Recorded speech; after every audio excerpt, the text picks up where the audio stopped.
생각이 많을수록 더 힘든 이유. 생각이 많은 건 자연스러운 것이다. 다만 생각을 다루는 법을 배우면 된다. 오늘 뭘 해야 하나? 자식들은 잘 지내고 있을까? 어제 그 일은 왜 그랬을까? 아직 일어나지도 않았는데 벌써 생각이 꼬리에 꼬리를 물고 이어집니다. 머리로는 걱정해봤자 소용없어라고 아는데 마음이 말을 듣지 않습니다. 왜 나이가 들수록 생각이 더 많아지는지, 그 생각들이 왜 우리를 힘들게 하는지, 그리고 어떻게 하면 생각과 평화롭게 지낼 수 있는지요. 철학자들이 2000년 넘게 고민해온 이 문제, 그들이 찾은 답으로 일상에서 바로 써먹을 수 있는 방법 3가지를 알려드리겠습니다. 왜 나이가 들수록 생각이 많아질까요? 젊었을 때는 달랐습니다. 아침에 일어나면 할 일이 분명했어요. 출근 준비, 자식 아침 챙기기, 직장일, 집안일. 정신없이 하루가 갔습니다. 생각할 겨를이 없었죠. 몸이 먼저 움직였습니다. 그런데 이제는 다릅니다. 자녀들은 독립했고 은퇴했고 집안일도 예전만큼 많지 않습니다. 시간이 생겼습니다. 그리고 그 시간 속에서 생각이 자라기 시작합니다. 시간이 생기면 왜 생각이 느는 걸까요? 간단합니다. 우리 뇌는 가만히 있지 못하도록 설계되어 있기 때문입니다. 뭔가 할 일이 없으면 뇌는 자동으로 생각을 만들어냅니다. 걱정, 후회, 계획, 상상. 끊임없이요. 여기에 더해서 나이가 들면 또 다른 변화가 생깁니다. 경험이 쌓이면서 우리는 더 많은 것을 알게 됩니다. 세상이 어떻게 돌아가는지, 사람들이 어떤지, 어떤 일들이 일어날 수 있는지. 경험이 많아질수록 예측도 많아지고 걱정도 많아집니다. 한 할아버지가 이런 말씀을 하셨어요. 젊었을 때는 무식해서 용감했어요. 뭐든 할 수 있을 것 같았죠. 근데 이제는 뭘 하려고 하면 온갖 걱정이 다 나요. 이렇게 되면 어떡하지? 저렇게 되면 어떡하지? 경험이 쌓이니까 겁이 더 나요. 맞습니다. 경험은 지혜를 주지만 동시에 걱정도 늘립니다. 이것이 첫 번째 이유입니다. 두 번째 이유는 상실의 경험입니다. 나이가 들면서 우리는 많은 것을 잃습니다. 젊음, 건강, 직장, 때로는 배우자나 친구들까지. 이런 상실을 겪으면서 우리는 불안해집니다. 또 뭘 잃게 될까? 라는 생각이 자리 잡습니다. 그리고 세 번째, 가장 중요한 이유가 있습니다. 바로 역할의 상실입니다. 평생 우리는 어떤 역할로 살아왔습니다. 직장인, 부모, 가장. 그 역할이 정체성이었고 그 역할이 주는 바쁨이 생각을 막아줬습니다. 그런데 그 역할들이 하나둘 사라지면서 정체성도 흔들리고 시간도 생기고 생각만 늘어납니다. 나는 누구지? 이제 뭐 하며 살지? 내 인생은 의미가 있었나? 이런 근본적인 질문들이 올라오기 시작합니다. 자, 그럼 이렇게 늘어난 생각들은 왜 우리를 힘들게 할까요? 불교에서는 이것을 이렇게 설명합니다. 고통은 집착에서 온다. 생각 자체가 문제가 아니라 생각에 붙잡히는 것이 문제라는 거죠. 예를 들어볼까요? 손주가 학교에서 잘 지낼까? 라는 생각이 스쳐 지나갑니다. 이 생각 자체는 자연스러운 겁니다. 사랑하니까 걱정되는 거죠. 하지만 우리는 여기서 멈추지 않습니다. 그 생각을 붙잡고 계속 키웁니다. 혹시 왕따 당하면 어떡하지? 요즘 학교 폭력이 심하다던데. 우리 손주는 좀 소심한 편이잖아. 그럼 상처받으면 어떡해? 평생 트라우마가 되면. 보세요. 생각 하나가 꼬리에 꼬리를 물고 커집니다. 처음엔 작은 걱정이었는데 어느새 큰 불안이 되어버립니다. 이게 바로 집착입니다. 생각을 놓지 못하고 계속 붙잡고 있는 거예요. 노자는 이것을 다르게 표현했습니다. 무의자연. 억지로 하려 하지 말고 자연스럽게 흘러가도록 내버려 두라는 뜻입니다. 생각도 마찬가지입니다. 생각은 구름처럼 지나갑니다. 오기도 하고 가기도 합니다. 문제는 우리가 그 구름을 붙잡으려 할 때 생깁니다. 구름을 붙잡을 수 없듯이 생각을 통제하려고 하면 할수록 더 힘들어집니다. 서양 철학에서도 비슷한 이야기를 합니다. 스토아 철학자 마르쿠스 아우렐리우스는 이렇게 말했습니다. 사물 자체가 우리를 괴롭히는 것이 아니라 그것에 대한 우리의 판단이 우리를 괴롭힌다. 무슨 뜻일까요? 예를 들어볼게요. 자녀가 명절에 오지 않았습니다. 이것은 사실입니다. 그 자체는 좋지도 나쁘지도 않아요. 그냥 사실일 뿐이죠. 하지만 우리는 여기에 판단을 붙입니다. 나를 무시하는 거야. 나는 중요하지 않은 사람이야. 자식이 효도를 안 해. 이 판단들이 고통을 만듭니다. 만약 다르게 생각하면 어떨까요? 바쁜가 보다. 자기 가정이 우선이지. 나도 젊었을 때 그랬지. 같은 상황인데 판단이 달라지면 고통도 달라집니다. 결국 우리를 힘들게 하는 건 생각의 양이 아니라 생각을 다루는 방식입니다. 생각을 붙잡고 판단하고 확대하고 반복하는 그 방식이 고통을 키웁니다. 그리고 여기에 한 가지가 더 있습니다. 바로 비교입니다. 나이가 들면 비교가 더 많아집니다. 젊었을 때는 앞만 보고 달렸는데 이제는 옆을 보게 됩니다. 저 집은 자식이 잘 됐는데, 저 사람은 건강한데, 저 사람은 여유롭게 사는데, 비교하면 할수록 내 것은 작아 보입니다. 불교에서는 이것을 아상이라고 합니다. 나라는 것에 집착하는 마음이죠. 내가 잘 되어야 하고, 내가 인정받아야 하고, 내가 남보다 나아야 한다는 이 나 중심의 생각이 고통을 만듭니다. 생각이 많을수록 힘든 이유를 정리해 볼까요? 첫째, 시간이 생기면서 생각할 여유가 생겼습니다. 둘째, 경험이 쌓이면서 걱정도 늘어났습니다. 셋째, 생각을 붙잡고 놓지 못합니다. 넷째, 생각에 판단을 붙여서 고통을 만듭니다. 다섯째, 비교하면서 자신을 작게 만듭니다. 약한 게 아닙니다. 생각이 많은 건 자연스러운 겁니다. 다만 그것을 다루는 법을 배워야 합니다. 그럼 철학자들은 이 생각을 어떻게 다뤘을까요? 먼저 동양 철학의 관점을 볼까요? 불교에서는 무념이라는 개념을 말합니다. 많은 분들이 이것을 생각이 없는 상태라고 오해하는데 그게 아닙니다. 해능 스님은 이렇게 설명했습니다. 무념은 생각이 없는 것이 아니라 생각에 머물지 않는 것이다. 무슨 뜻일까요? 생각은 계속 일어납니다. 그게 자연스러운 겁니다. 문제는 그 생각에 머무는 것, 즉 붙잡고 있는 것입니다. 구름을 상상해 보세요. 하늘에 구름이 지나갑니다. 우리는 그걸 봅니다. 그리고 지나가게 둡니다. 구름을 붙잡으려 하지 않죠. 생각도 마찬가지입니다. 걱정이 올라옵니다. 아, 걱정이 올라오네. 인식합니다. 그리고 지나가게 둡니다. 붙잡지 않습니다. 키우지 않습니다. 그냥 아, 그렇구나 하고 놓아줍니다. 노자도 비슷하게 말합니다. 그는 물을 예로 들었어요. 물은 흐릅니다. 돌을 만나면 돌아가고 구멍을 만나면 채우고 낮은 곳으로 흐릅니다. 억지로 하지 않습니다. 우리 생각도 그래야 합니다. 억지로 없애려 하지 말고 억지로 통제하려 하지 말고 그냥 흐르게 두는 겁니다. 걱정이 오면 오는 대로 가면 가는 대로. 그게 어떻게 가능해요? 하고 물으실 수 있습니다. 가능합니다. 연습하면 됩니다. 마치 수영을 배우듯이 자전거 타기를 배우듯이 생각 다루기도 배울 수 있습니다. 서양 철학도 비슷한 지혜를 줍니다. 스토아 철학에서는 거리 두기를 말합니다. 에픽테토스는 이렇게 말했습니다. 어떤 인상이 너를 괴롭게 하거든 그것에게 말하라.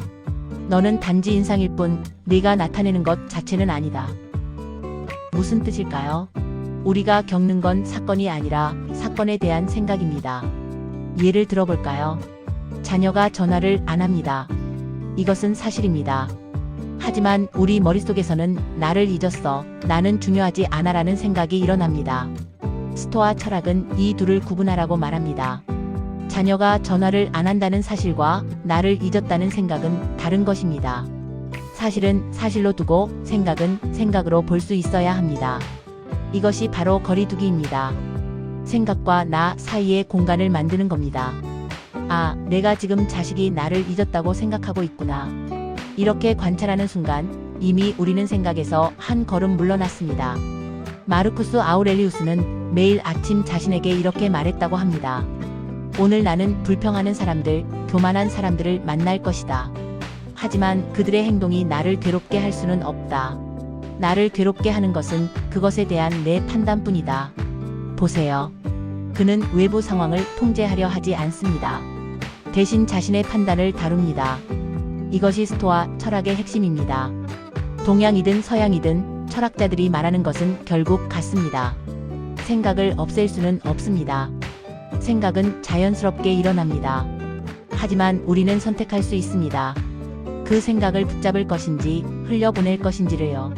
생각과 나를 동일시하지 않는 것, 생각에 거리를 두는 것, 생각을 관찰하되 휘둘리지 않는 것. 이것이 철학자들이 말하는 생각 다루기의 핵심입니다. 여기서 중요한 것 하나 더 말씀드릴게요. 생각을 적으로 보지 마세요. 많은 분들이 생각을 없애야 해, 생각하지 말아야지 하면서 생각과 싸웁니다. 그러면 어떻게 될까요? 더 생각이 많아집니다. 억지로 생각하지 말라고 하면 역설적으로 더 생각하게 되죠. 분홍 코끼리를 상상하지 마세요. 지금 절대 분홍 코끼리를 떠올리지 마세요. 어떤가요? 이미 분홍 코끼리가 떠올랐죠? 생각도 마찬가지입니다. 없애려 할수록 더 강해집니다. 그러니 적으로 보지 마세요. 대신 내 마음이 지금 이런 상태구나 하고 알아차리기만 하세요. 불교에서는 이것을 알아차림이라고 합니다. 판단하지 않고 그냥 알아차리는 것. 지금 걱정하고 있네. 지금 후회하고 있네. 지금 비교하고 있네. 이렇게 알아차리는 순간 이미 우리는 생각에서 빠져나오기 시작합니다. 생각 속에 푹 빠져 있을 때는 생각과 내가 하나입니다. 하지만 알아차리는 순간 생각하고 있는 나와 그것을 보는 나가 분리됩니다. 이것이 철학이 말하는 생각의 본질입니다.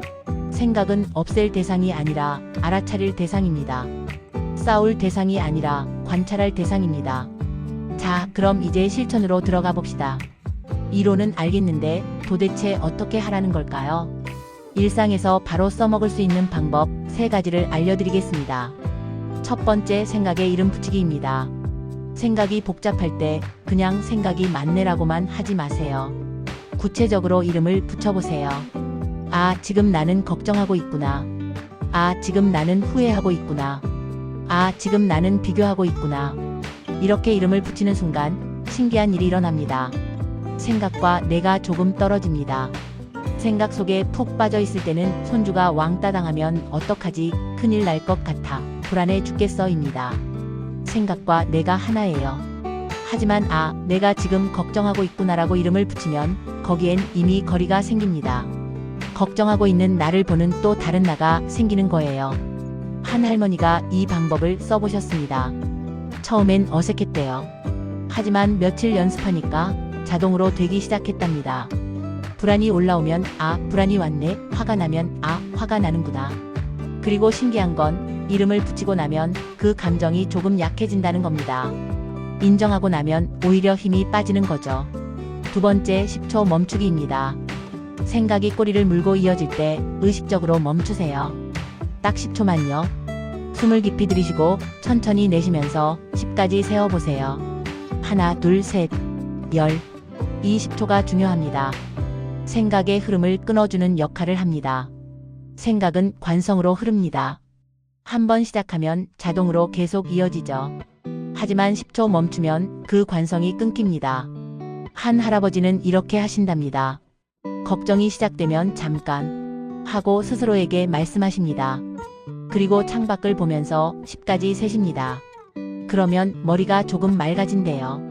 처음엔 10초 멈추는 것도 어렵습니다. 생각이 자꾸 이어지려고 하거든요. 괜찮습니다. 완벽하게 안 돼도 됩니다. 시도하는 것만으로도 충분합니다. 조금 더 발전하면 이렇게 해보세요. 10초 동안 주변을 관찰하는 겁니다. 지금 들리는 소리가 뭔지, 보이는 것이 뭔지, 몸에서 느껴지는 감각이 뭔지.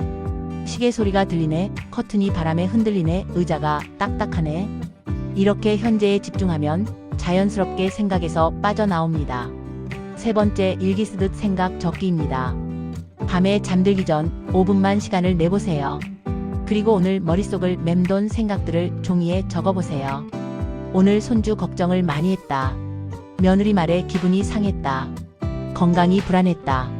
적는다고 해서 문제가 해결되는 건 아닙니다.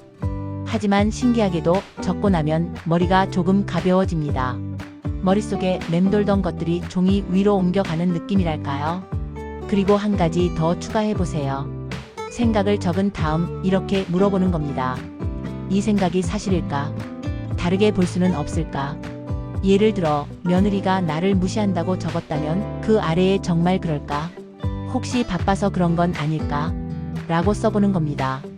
이것이 스토아 철학에서 말하는 판단 다시 보기입니다. 처음 떠오른 생각을 그대로 믿지 말고 다시 한번 검토해 보는 거죠. 한 할머니는 이 방법으로 많이 편해지셨답니다. 적다 보니 같은 걱정을 반복하고 있다는 걸 발견하셨대요. 매일 비슷한 걱정, 비슷한 후회. 그걸 알고 나니 내가 습관적으로 이 생각을 하고 있구나 하고 깨달으셨답니다. 이 세 가지 방법 어렵지 않죠? 특별한 도구도 필요 없고 많은 시간도 필요 없습니다. 다만 의식적으로 해야 합니다. 처음엔 어색할 겁니다. 뭔가 이상하고 제대로 되는 건지 모르겠고 괜찮습니다. 자전거 타기도 처음엔 넘어집니다. 하지만 계속하다 보면 어느새 자연스럽게 됩니다. 중요한 건 완벽하게 하는 게 아니라 시작하는 겁니다. 오늘 하나라도 해보세요. 생각에 이름을 붙이든 10초를 멈추든 종이에 적든 하나만 해도 됩니다. 그리고 기억하세요. 생각은 적이 아닙니다. 생각은 그냥 생각일 뿐입니다. 우리가 할 일은 그것과 싸우는 게 아니라 그것을 알아차리고 거리를 두고 흘려보내는 겁니다. 이야기를 한 문장으로 정리하면 이렇습니다. 생각이 많은 건 약한 게 아니라 자연스러운 것이다. 다만 생각을 다루는 법을 배우면 된다. 여러분, 생각이 많아도 괜찮습니다. 그게 나쁜 게 아니에요. 오히려 그만큼 여러분의 마음이 섬세하다는 증거입니다. 깊이 느끼고 깊이 생각하는 사람이기에 생각도 많은 겁니다. 약해서가 아닙니다. 이상한 것도 아닙니다. 다만 지금까지는 생각을 다루는 법을 배울 기회가 없었을 뿐입니다. 학교에서도 안 가르쳐주고 부모님도 안 가르쳐주고 그냥 혼자 버텨야 했죠. 하지만 이제는 다릅니다. 오늘부터 시작하세요. 생각에 이름을 붙이고 10초 멈추고 종이에 적어보세요. 처음엔 서툴겠지만 점점 나아질 겁니다. 그리고 기억하세요. 생각은 구름입니다. 오기도 하고 가기도 합니다. 붙잡지 마세요. 그냥 지나가게 두세요. 2000년 전 철학자들이 발견한 이 지혜, 이제 여러분의 것입니다. 오늘 하나라도 실천해 보세요. 내일은 오늘보다 조금 더 편안할 겁니다. 편안한 밤 되세요.